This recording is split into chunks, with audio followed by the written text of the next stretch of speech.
Is your AC not working on your vehicle? Let's kind of go through the steps of what could go wrong with it.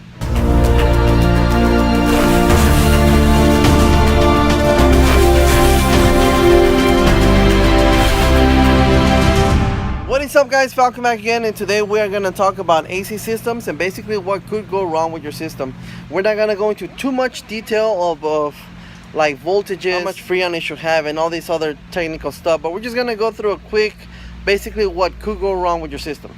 I just finished with this 07 Dodge Ram, and I replaced the condenser. So there's a couple of things. When a customer comes to me and tells me, hey, my AC is not working, usually my first question to ask them is, okay, is it blowing air inside the cabin but it's hot, or it's not blowing air at all?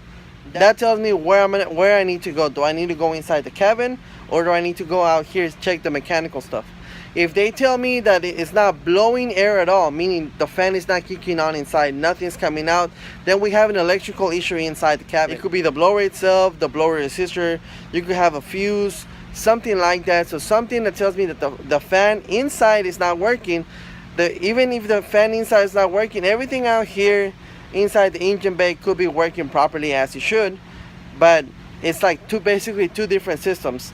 The system that cools off the freon and throws the freon inside, and then there's a system inside that blows the air to your face, to your feet, and it switches from hot to cold. Those are two different systems.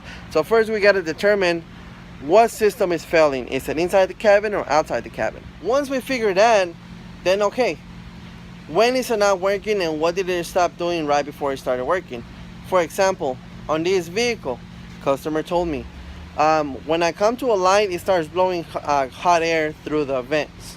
But whenever I start moving again, whenever I get on the highway, it blows ice cold. But then I get to a light again, I get to traffic, it stops blowing cold air inside the cabin. So whenever we get to a light or the car stops moving and the AC stops working, basically the issue that we're having 9 times out of 10 is that you're not getting the proper airflow through your condenser right here, right there. So that could be one of two things.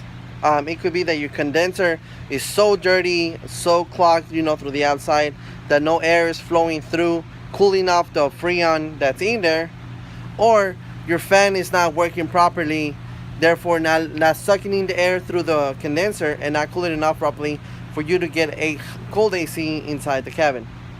So that's how I determined on this vehicle whether we had.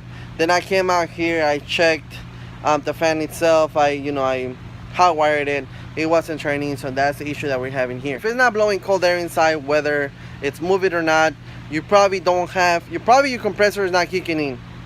So compressor kicks in whenever it has enough freon and it feels enough pressure in the system.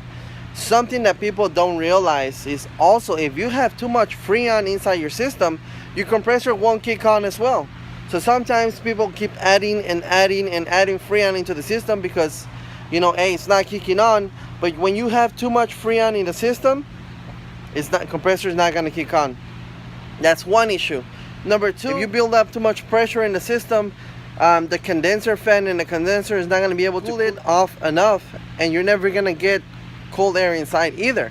So your compressor could just not turn on at all, or it's just too much for it to handle, and it's not going to be able to cool it off enough to throw cold air inside the system. So that's also another issue. Too much freon or not enough freon, it's also an issue whenever you're dealing with AC systems.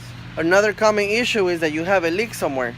If you keep adding freon in there and then it just kind of whenever you add freon in there and it blows cold, for a week, a couple of days, and then it blows hot again, you probably have a leak in there somewhere. If you're gonna do this job yourself, the best thing to do is whenever you go to the auto parts place, when you buy a freon can, make sure you buy one with a UV dye leak detector on it.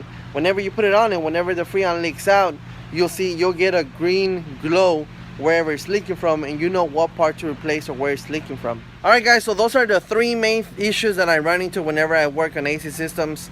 Everything else after that, we gotta check voltages. Does the high pressure switch work? Does am I getting enough power in the compressor? The high pressure switch throws power into the compressor. Whenever the high pressure switch feels enough pressure, then it kind of clicks on the compressor, and it's just all this other technical stuff. But basically the 3 main reasons that I run into whenever AC is not working is either not enough freon, too much freon, not enough airflow in the system here, or we have a bad compressor that is not kicking on at all. Those are basically the main things. I hope this video helps somebody out, kind of tuning in onto what issues you're having with your AC, and kind of helps you out of what needs to be replaced or what you should be looking for. But those are the main causes or main things that I find whenever I work in an AC system, and those are usually my process of elimination when I start working on an AC system. But if you have any questions, just let me know down there in the comment section. I'll try to get to them as fast as I can. And I just hope this video helps somebody out. Alright guys, so I really hope this video helps somebody out. Don't forget to thumbs up, subscribe, hit that bell for me. I will catch you guys on tomorrow's video. Thank you for watching, and you guys have yourselves a great day.